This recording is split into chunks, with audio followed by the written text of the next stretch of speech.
In this video session, we are going to write a program to count number of occurrences of a substring in a given string. So we are going to use a library function called strstr for accomplishing our task.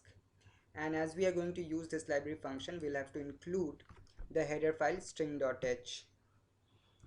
If you need to use any library function, then string manipulation, then you need to include string.h in your program.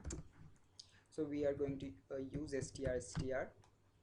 Now what does strstr does is it returns the address of the first occurrence of a substring in a given string, and if it does not find the substring in the given string, then it would return a null.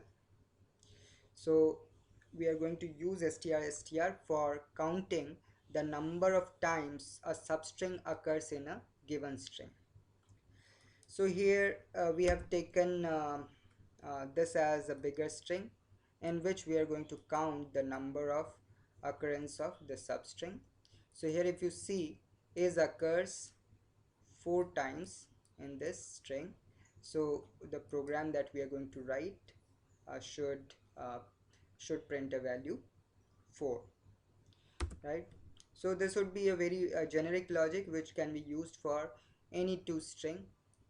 So here we have hard coded it, but we would see as an example, as a test case, using others set of strings and check our logic works there as well or not.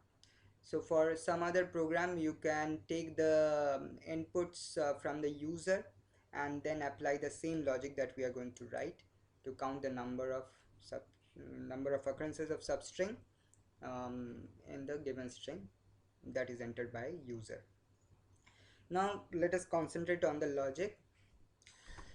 So our logic would be like this: as str returns the address of first occurrence of substring. So if we use str using these two strings, then it is going to return the address of this first occurrence of is, that is the address of character I, right?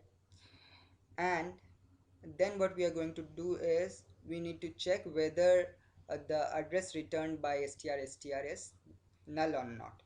If it is not null, then we are going to increment a counter saying that we have found an occurrence of substring in the given string. And then what we are going to do is we are going to repeat the logic of finding the first occurrence of the substring in the string starting from next character of the address returned by strstr previously. So the string that is starting from the next character is this one, this highlighted string, and the same logic of trying to find the substring in this highlighted string would be repeated. And if this str returns if it does not return a null, that means again we have found another occurrence of is in this string starting from s, and then we are again going to increment the counter, and then we would repeat the logic. So let us write the logic here. So you would keep on going till str returns a not null. As soon as str returns a null, we would know that there are no other occurrences of the substring in the given string. Then we would stop, right? So let us first declare a pointer variable, character pointer, in which we are going to store the address returned by strstr, and we would initialize it with first occurrence of substring in the given string. So strstr takes as parameter the bigger string, the address of the bigger string. So here it is str, and second parameter is address of the substring that we need to find in the string. So that is substr. So what would happen here is, for this example, strstr is going to return us the address of I, that is the address of the character, the first occurrence of the substring in this string. So this is going to be stored in ptr, and if it is not null, so in this case it will not be null. For some other case it can be null.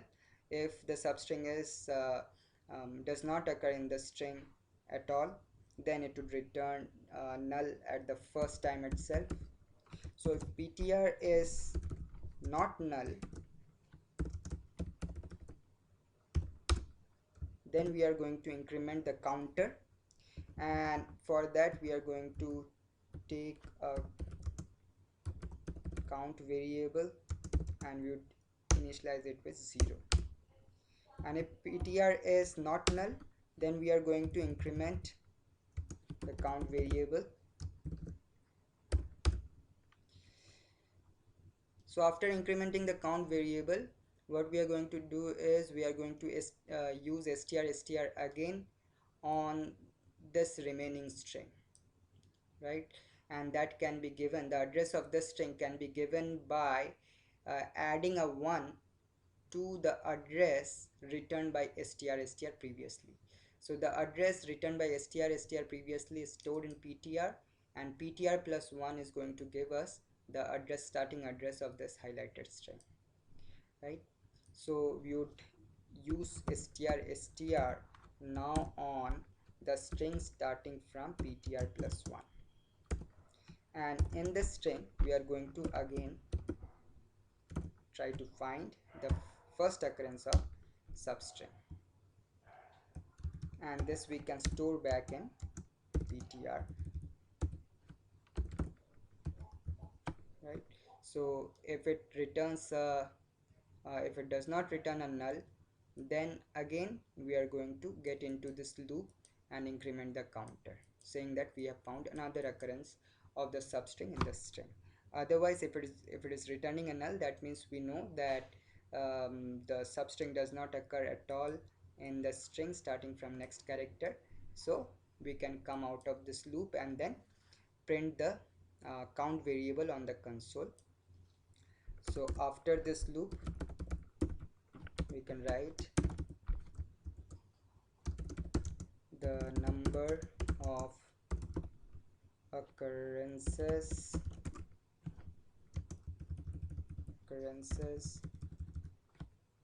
of substring is %d and print our count variable. As it is code blocks id, we didn't have to give getch over here. For other ids we might have to give a getch. Now let us build it and see whether it is printing 4 or not for this test case. So it has built properly and it has run. The number of occurrences of substring is 4, so it has worked correctly. Now let us try it on another test case. I've already kept an example ready, a test case ready for it. And so there was no one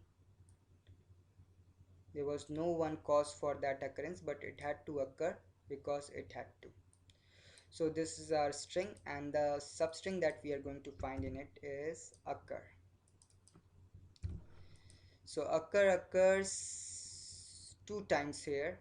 One is as part of this, another one is here. So it occurs 2 times. So our program, if it is correct, then it should print a 2 on the console. So indeed it is printing a 2 on the console, so our program is correct. So we are done with this program, and likewise we would try to learn other string manipulation functions as well in other video sessions. Thanks for watching. Subscribe to my channel and also like these videos so that I keep motivated to add such videos time and again. Thank you.